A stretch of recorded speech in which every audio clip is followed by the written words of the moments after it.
কার্ডের নাম, ঠিকানা বা অন্যান্য তথ্যে ভুল থাকলে তা সংশোধনের জন্য বারবার সরকারি অফিসে ছোটাছুটি করার আর দরকার নেই। আজকের এই ভিডিওতে আমি আপনাদের দেখাবো ভোটার কার্ড সংশোধনের জন্য অনলাইনে ফর্ম 8 কিভাবে সঠিকভাবে পূরণ করবেন এবং সংশোধিত আবেদনপত্রটি কোথায় কার কাছে জমা করবেন তার সম্পূর্ণ পদ্ধতি এই ভিডিওতে সহজভাবে তুলে ধরার চেষ্টা করব।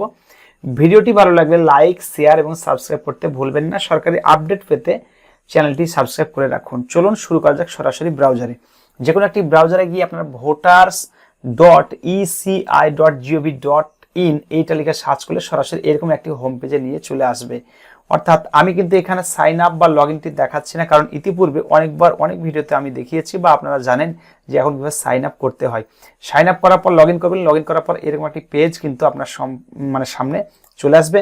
এখান থেকে আপনি নিচের দিকে চলে আসলে দেখতে পারবেন এখান থেকে একটা অপশন দেখাবে, সেটা হচ্ছে যে এই যে ফর্ম 8 কিন্তু আপনাকে ক্লিক করতে হবে। ফর্ম 8 মানে সংশোধনের ফর্ম। এখানে ফিল ফর্ম 8 ওভারসিজ এটা কিন্তু করবেন না, এখানে অবশ্যই ফিল ফর্ম 8 এটাতে আপনারা ক্লিক করবেন।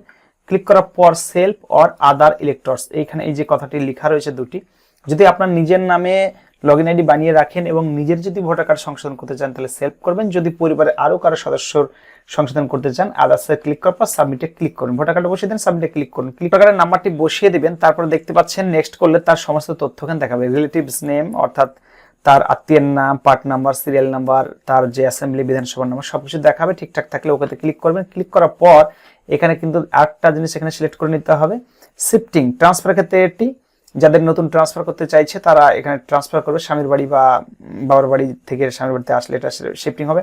সংশোধনের জন্য এখানে আপনারা এই পার্টে ক্লিক করতে হবে। ওকেতে ক্লিক করুন। ওকেতে ক্লিক করার পর আবার সে একবার তথ্য এখানে শো হবে, দেখে নেবেন ঠিকঠাক আছে কিনা।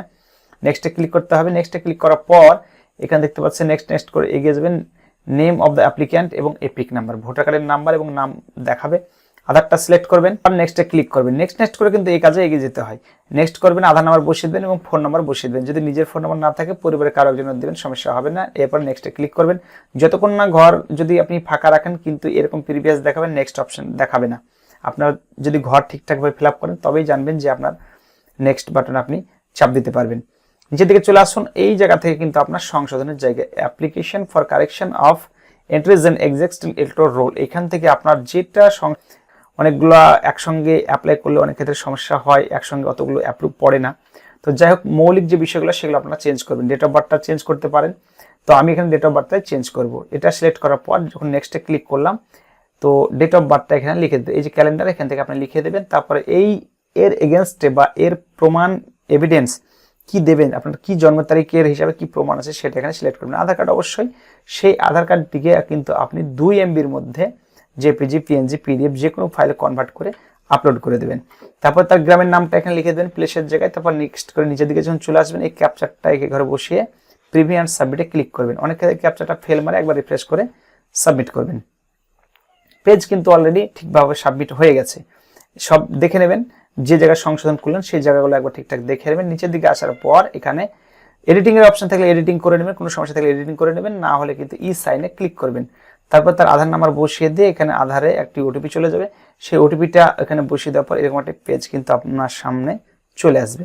এই পেজটিকে ডাউনলোড অ্যাকনোলেজমেন্ট হিসেবে ডাউনলোড করে নেবেন এবং ওকে বাটনে ক্লিক করবেন।